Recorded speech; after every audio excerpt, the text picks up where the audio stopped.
Lori, sorry about my kitty. That's my semi. I gotta get her out of the way. Sorry about that. Um, how's everybody doing? Say hi, Seymour. Isn't she beautiful? This is one of my cats. I have three, and then my son brought home another. So we got four. I have to get him neutered.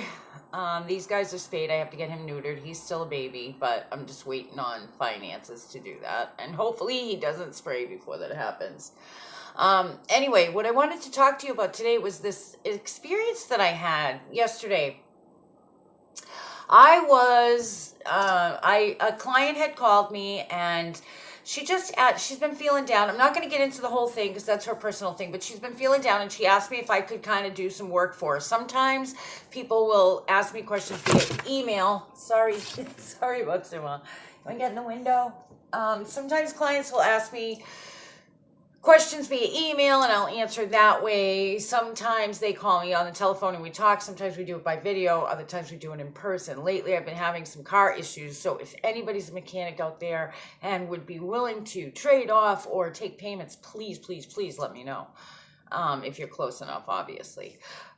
Because I really need my car. But this was a little bit different. She had texted me and she's a regular client. I've known her for a couple of years. She's become a friend as well. And she just asked, if you got anything for me. She didn't ask anything specific. She's just like, hey, if you got anything for me, please let me know. So, she had asked me actually the day before, and then I had a pretty rough day. I got stuck on the highway, blah, blah, blah, blah, blah. I was going to do a video on that whole thing, and I said, you know what? Never mind. I'm not going to do it. I was going to say a day in my life, but you know what, you guys, it'd be boring to you. So, anyway, I did that night. I just sat down, and what I do when anybody asks me a question is I ask God, do you have anything for this person?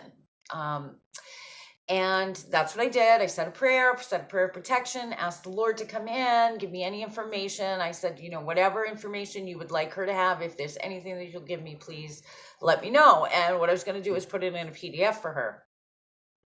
And I began to do it. And then I said, okay, I'm going to sit in just regular meditative prayer right now and try to get whatever I can. Well, in the process, being so exhausted, I started to doze. And I did not have a dream. I was kind of in between the dream state and the awake state, not quite in REM sleep, just not quite sleeping. I was well aware of my surroundings. I think I was in a theta stage. Anyway, I had this experience it was definitely an entity it was not God. I knew it wasn't God. But I knew that this person was high in the ranks, I'll say that way. He was definitely on God's ranks. He was not on the ranks of the other side. And there was also a very young man there. I would say he looked roughly anywhere between maybe 17 to 25. It's hard to tell how old people are, especially in spirit. And then there was another man there, roughly 40s, 50s, something like that. And nobody spoke with me. And if you've ever had a dream where somebody from the other side had come through, you would know that they don't. And hold on one second. I just have to pause this for 1 second. Sorry about that. So you would know that they don't talk to you. If their lips do move, it's just 1 or 2 sentences. Usually they talk to you through telepathy. So it was like that. And the person that I felt was authority, I don't know if he was a high-ranking angel. That's kind of the feeling I got. But he was in like this looked like a massive lazy boy, like a very comfortable chair. It was tan. I remember it perfectly. It looked like leather, but it looked so very comfortable. It was, I can't describe it, but it was just this big, big chair. And he had what looked like a remote control in his hand. And he handed it to me. And as he handed it to me, there was such a sense of, you must take this. And I didn't really know what to think of it. Now, I knew he wasn't bad. I also knew that he was somebody to respect. I felt humbled in his presence, but I also felt very safe and protected. I knew that I was in the love of God. I knew that I was protected. So he hands me this thing that looks like a remote control. And I almost got the impression that I was supposed to look at this big screen, but I can't really, sorry about my kitty, I can't really tell you what I saw on the screen. It was more of a knowing that you must take this seriously. This is serious stuff. The shift is true. It's really happening. You need to stand in your faith that the negative energies are so very strong that they're going to go after everybody in their own weakness. So whatever your weakness is, whatever your soul wound is, whatever your fear is, that kind of thing. Sorry about my dog. See, even this is getting blocked. And as I'm talking to you, music started playing down the hall just before I started doing this. My granddaughter's toys started going off on their own.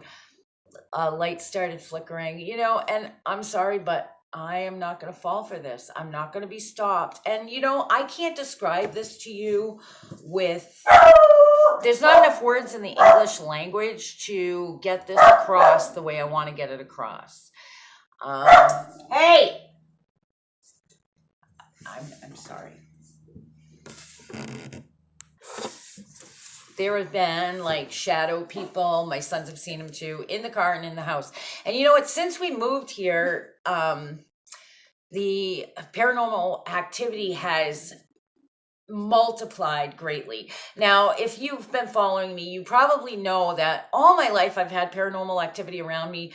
I work with people to help them free themselves of negative energies, and I work with a lot of people at the soul level. So there are a lot of entities, energies that kind of try to attack, whatever. And if the dark side feels threatened in any way by you, you can bet that they're going to go after you. Not that should make you afraid at all. It shouldn't. You shouldn't let that scare you at all, because we are stronger. So this is nothing new to me, and my kids too. My kids have kind of grown up knowing, seeing spirit. In my household, it's kind of a odd conversations for most people. I remember when my kids were little, they would go to sleepovers or whatever, and they'd come back and they'd say, that family doesn't pray together, or that family doesn't talk about spirit, or, so I had to explain to my kids that we were the ones that were weird, not everybody else, it was kind of interesting, and they just came to realize that this is just our house, and this is the way we are, and this is mom, and blah, blah, blah. So, but like I said, I don't know if you can hear that music, but nobody started anything. That started on its own. So anyway, all that being said, in this vision, that's pretty much what it was, is you must take this seriously, that these energies are much stronger, and basically the fight is on. And I can't tell you with words exactly what it was, because everything was telepathic. I didn't see any actual pictures. It was more of a knowing. And also at the same time, you definitely are protected, but do not sway. Do not sway from the path. Don't let the dark side win. They're going to come at you with suicidal thoughts. They're going to come at you with thoughts that nobody cares about you. They're going to come at you with thoughts of unworthiness. They're going to come at you in your marriage, in your finances, in your work, whatever it is. Don't lose hope. Stand strong. The other thing is we need to stand together. In the Bible, they talk about the Good Samaritan. And even if you don't know scripture, you probably know the story.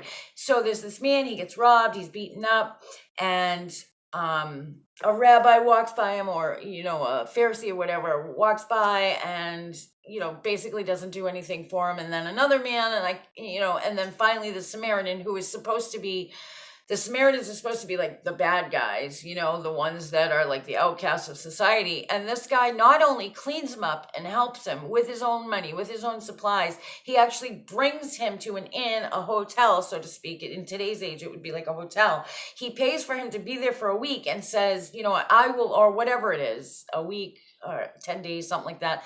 I'll be back at the end of this time. Give him everything he needs. Take care of him, feed him, keep him here. And whatever I owe, whatever he goes over this amount of money, I will take care of the difference when I come back. And the innkeeper says okay and keeps the guy. Well, I read a post today on a prayer site, and I was so happy to see it, that this guy was saying that's what we need to be. How often do I hear, and I hear it from personal experience, I hear my clients talk about it, you're going through a hard time, and people who are supposed to be spiritually minded, people who are supposed to be close to God say, oh, geez, I'm so sorry, I'll pray for you. And that's it. And that's what these people did to the person, the man who was robbed. I'll pray for you. Okay. If it's, and you say, well, I don't have the means to give somebody money. Can you give them a ride? Can you maybe call them up? You might say you don't have any money, but did you buy dinner? Dinner out, or whatever. And I'm not saying you have to give away all of your money, but sometimes maybe somebody only needs $5, and maybe if 20 people got together and gave $5, that's $100, right? And it's not just about money, it's about time, it's about whatever. And so many people are unwilling or too fearful to do anything. And like this guy said in the post, and I absolutely agree, they're too busy saying, well, there must be a reason she's in that position, or there must be a reason why it's his own fault. He does it to himself. He's an addict, or he blah, blah, blah.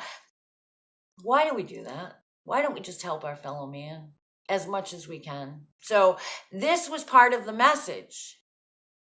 It was such an intense message, but at the same time that I felt humbled and I felt small and I felt like this is so vitally important. And I know I'm not even getting it across as important as it came across to me. But it was like, this is life and death important. That's what I got. And if you're feeling down, if you're feeling angry, without reason, or more angry than you should, if you're feeling darkness, if you're feeling worried, this is not just you. This is what's going on.